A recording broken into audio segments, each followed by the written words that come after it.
Welcome back to Bassum, guys. Today's video is going to be very heavy on speculation, so if you're not into that kind of stuff, maybe this isn't the video for you, but as you can tell from the title, I'm going to be talking about Power Rider, a potential show for Saban brands that never really came to fruition. We're going to talk about that, as well as the future of Kamen Rider adaptations for a Western audience. Let's go ahead and start with Power Rider, the show that never was, which was a potential property for Saban brands. They trademarked it back on July 24th, 2011, and in the trademark it states that it could be used for TV shows, toys, games, etc. Now, companies do trademark things all the time, so maybe it didn't mean much, but it was still something that they definitely had in mind. It was 2011, Saban brands had just gotten Power Rangers back from Disney. They were really excited and ready to get things rolling, and why not even start talking about a Kamen Rider adaptation? They were really getting into the swing of things, but you know, down the road, it looked like it wasn't going to happen. Maybe because it was the mediocre success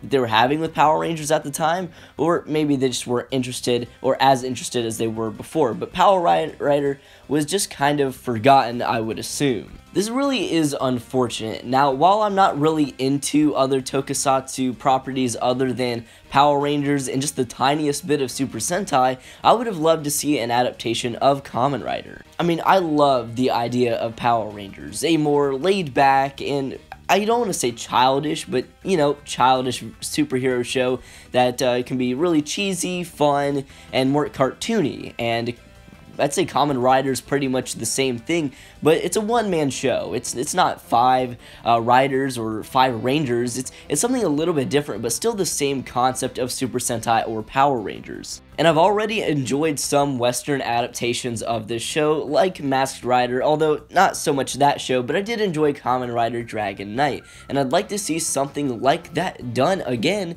for a new audience. Now, yeah, I understand why Power Rider probably didn't move forward, and that's because there was two failed attempts to really make this into something big over here, but you know what? I think it definitely can be done just because of the success of Power Rangers. But let me just say, and a lot of other people can testify, there were still things wrong with both adaptations of Kamen Rider. I think it has a lot of potential, and if it's done right, like Power Rangers has been done many times, then it could easily turn into something big like Power Rangers. And I really do see an audience for a new Kamen Rider adaptation. I mean, obviously Power Ranger fans would be into it, or at least most of them, you would think, and maybe some fans or some people who are not into Power Rangers could get into this because it's a little bit different. You're focusing on one character. Maybe some people don't like the whole team aspect of Power Rangers, focusing on all these different characters, but with Kamen Rider or a Kamen Rider adaptation, you can more zero in on one specific person and a couple of side characters. Now, I am aware there are occasions where there are more than one rider, but it's not like something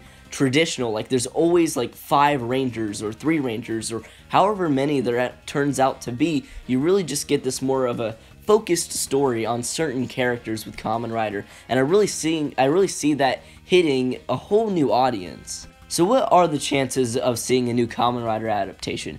I actually think they are much higher than they've been in a very long time, and that just has to do with Hasbro buying out Power Rangers. Now, why does this matter? I mean, Disney's owned Power Rangers, Saban's owned Power Rangers.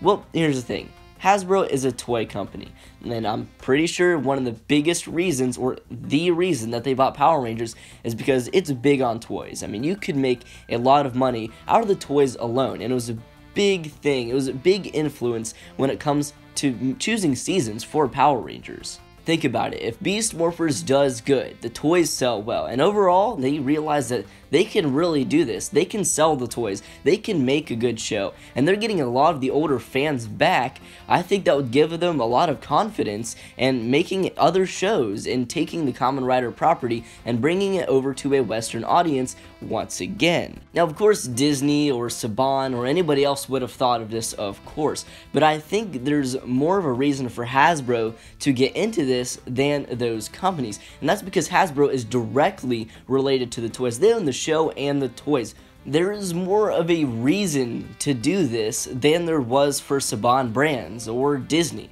because it would be more profitable for Hasbro to just directly do both of them, and that's what they're doing with Power Rangers. But those are just my thoughts on the whole Power Rider, Common Rider adaptation situation that we have right now. And I also wanted to tell you guys about the whole trademark back with Saban Brands back in 2011. And I hope you all did enjoy today's video. I want to know in the comments below what you think of our chances of getting a new Common Rider adaptation are. And do you want to see one? What adaptation would you like? What season of Common Rider would you like to see for a Western audience? Like I said, let me know in the comments below, and I'll catch you all in the next video. Peace.